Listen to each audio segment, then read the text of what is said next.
جہاں پہ گندم تھی، جہاں پہ سبزیاں تھی، جہاں پہ کھیت تھے، لہلہاتے ہوئے باغات تھے، باغات کو کاٹ دیا گیا، کھیتوں کو ختم کر دیا گیا، پھل والے درختوں کو کاٹ کے رکھ دیا گیا، اور وہاں پر مکان ہی مکان بننا شروع ہو گئے۔ اللہ کے حبیب علیہ السلام نے فرمایا کہ یہ قرب قیامت کی نشانی ہے، جدھر دیکھو گے مکان ہی مکان، ایک بندہ ہے 10 مکان ہیں، ایک بندہ ہے 5 مکان ہیں، مکان ہی مکان، نئی سے نئی سوسائٹی، نئی سے نیا ٹاؤن، نئے سے نیا گارڈن، اور طرح طرح کی جو ہے وہ سوسائٹیاں بنتی جا رہی ہیں۔ یہ کوئی عام بات نہیں، یہ کعبۃ اللہ کے سامنے کھڑے ہو کے مصطفیٰ دان رحمت نے 14 صدیاں پہلے ارشاد فرما دیا۔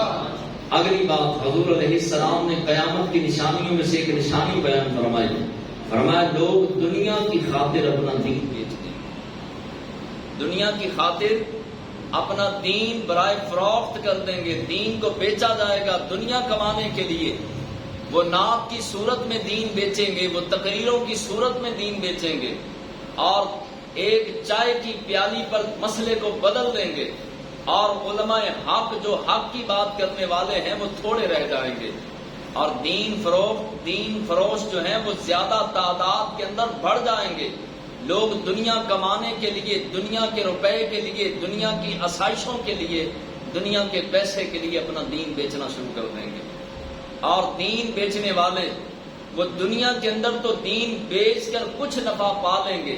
لیکن قبر و آخرت کے اندر رب ذوالجلال نے ان کے لیے کوئی حصہ نہیں رکھا۔ اگلی نشانی قیامت کی اللہ کے حبیب علیہ الصلوۃ والسلام نے فرمایا کہ رشتہ داریاں ختم ہوتی جائیں گی۔ آپ دیکھیں کہ واقعی یہ قیامت کی نشانیاں ہمارے اندر پائی جا رہی ہیں یا نہیں۔ تایا کا ایک رشتہ عظیم رشتہ ہوتا تھا، چچا ایک عظیم رشتہ تھا، ماموں، خالو، خالہ یہ ایک عظیم رشتے تھے، اور جب بھی کوئی رشتہ داروں میں کسی کے بچے نے تنگ کرنا تو وہ تائے کو بتانا، چچا کو بتانا، خالو کو بتانا، ماموں کو بتانا، تو وہ بچے کو لائن پر لے آتے تھے۔ لیکن آج رشتہ داریاں کئی سال بیت جاتے ہیں، رابطہ رشتہ داروں سے نہیں ہوتا، رشتہ داروں سے ملنا، آنا جانا، محبت، پیار، تعلقات، آنا جانا جو ہے وہ فقط موبائلوں کے ذریعے سے رابطے رہ گئے، اور اب موبائلوں سے بھی انسان دور ہٹتا جاتا ہے رابطوں کے ذریعے سے، اور پہلے جو ہے وہ کسی نہ کسی انداز پر یا کسی نہ کسی ذریعے سے رشتہ داروں سے رابطہ رہتا تھا۔ آج چھوٹی چھوٹی باتوں پر رشتے کاٹے جا رہے ہیں، مرنا جینا ختم کیا جا رہا ہے، اور رشتہ داروں کے ساتھ اس انداز کے ساتھ سلوک کیا جاتا ہے کہ شاید کہ یہ انسان ہی نہیں ہے، شاید یہ مسلمان ہی نہیں۔ خون کے رشتوں کے ساتھ آج اس انداز کے ساتھ کلام ہوتا ہے۔ ایک بھائی آیا میرے پاس، سنار تھا، سنیارا، کہنے لگا کہ میرے بچے کاروباری حالات خراب ہو گئے، میرے بچے گھر میں بھوکے تھے، میں اپنے بڑے سگے بھائی کے پاس گیا اور جا کے اس کو بتلایا، میں نے کہا کہ تیری بھابھی اور تیرے بھتیجے بھتیجیاں گھر کے اندر بھوکے ہیں، ہم نے ہمیشہ اکٹھے زندگی کے دن گزارے، ایک چھت کے نیچے جو ہے وہ ہم پلے بڑے جوان ہوئے، ایک باپ کی کمائی کھائی، اور ایک ماں کا دودھ پیا، ایک ماں کی آغوش کے اندر ہم پلے، اور ایک ماں کے ہاتھ کی پکی چپاتیاں کھائیں۔ آج میرے بچے بھوکے بیٹھے ہیں، لہذا تو میرا بڑا بھائی ہے، میری مدد کر۔ وہ شخص کہنے لگا کہ میری آنکھوں میں آنسو تھے، میں ہاتھ جوڑ رہا تھا،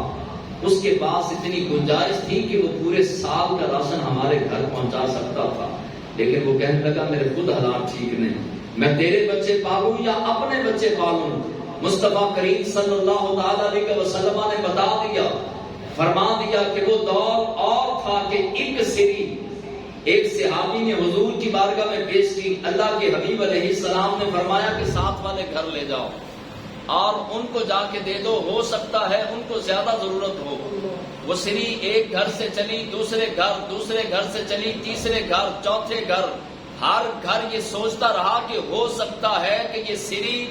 مجھ سے زیادہ ساتھ والے گھر کو زیادہ ضرورت ہو۔ وہ چلتے چلتے 40 گھروں کے بعد پھر وہ رسول اللہ کی بارگاہ میں آ گئے۔ وہ معاشرہ ایسا تھا، اور آج ساتھ والے گھر کے اندر اگر کوئی بھوکا بیٹھا ہے، رشتہ دار کوئی بھوکا ہے، پریشان ہے، تنگ دست ہے، بے روزگار ہے، مفلس ہے لیکن کسی کو کوئی سروکار نہیں. ہر کسی کو اپنے پیٹ کی، اپنے کاروبار کی، اپنے بچوں کی، اپنے مال و متاع کی، اپنے کاروبار کی ہے کہ میرا معاملہ سیدھا ہونا چاہیے. کوئی جہاں بھی جاتا ہے جائے، بھوکا مرتا ہے بھوکا مرے، اور کپڑا پہننے کے لیے ہے یا نہیں، مجھے صرف اپنی ذات سے غرض ہے. اللہ کے حبیب علیہ السلام نے فرمایا جب رویے انداز ایسے ہو جائیں تو سمجھ لینا تمہارے سر پہ قیامت کھڑی ہے. اگلا حضور علیہ السلام